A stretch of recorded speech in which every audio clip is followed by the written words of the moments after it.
there's a photograph that keeps resurfacing online. A well-dressed European king standing beside an African man missing both hands. Most people who see it assume it's from some ancient, unrecorded atrocity. It isn't. It's from the early 1900s. And the man responsible for it wasn't a soldier or a general or even the head of an official colonial government. He was a king who owned an entire country the way you might own a piece of furniture. His name was Leopold II, King of Belgium. And for 23 years, he ran the Congo not as a colony of his country, but as his own personal property.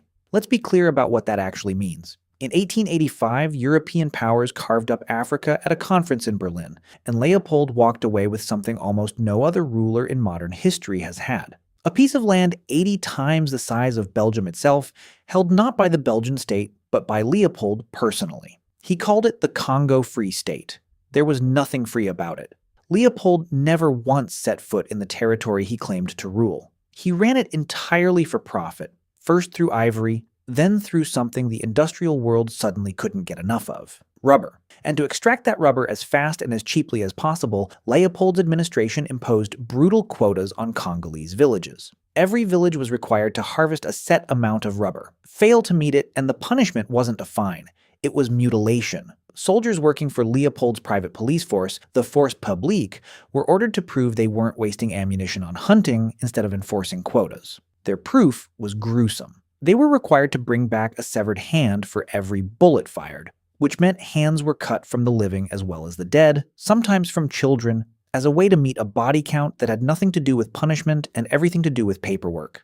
Villages that resisted were burned. Workers who collapsed from exhaustion were left to die. Families were held hostage to force fathers and sons back into the rubber forests. This wasn't chaos. It was a system engineered for maximum output, with human suffering treated as an acceptable operating cost. Historians still debate the exact death toll because record-keeping in the Congo Free State was deliberately minimal, but the most widely cited estimates drawn from population data before and after Leopold's rule suggest the Congolese population was cut roughly in half. Some historians place the death toll as high as 10 to 15 million people. From a combination of murder, starvation, disease, and the collapse of entire communities under forced labor.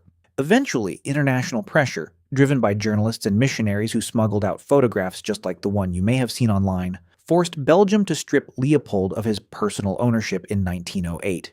He died the following year, still one of the wealthiest men in Europe.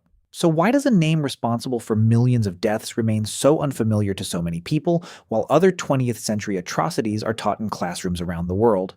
There's no single answer. Some historians point to weaker documentation, no war crimes tribunal, no accessible archive comparable to what exists for other atrocities, and a colonial history that many European nations were, for decades, simply reluctant to examine closely.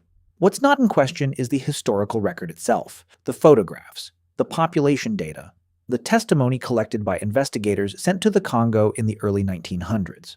Leopold II turned an entire nation into a private profit machine, and the human cost was staggering. Whether or not it's the atrocity you learned about in school, if this is a piece of history you'd never heard before, that's exactly the point. Subscribe for more forgotten chapters of history that deserve to be remembered.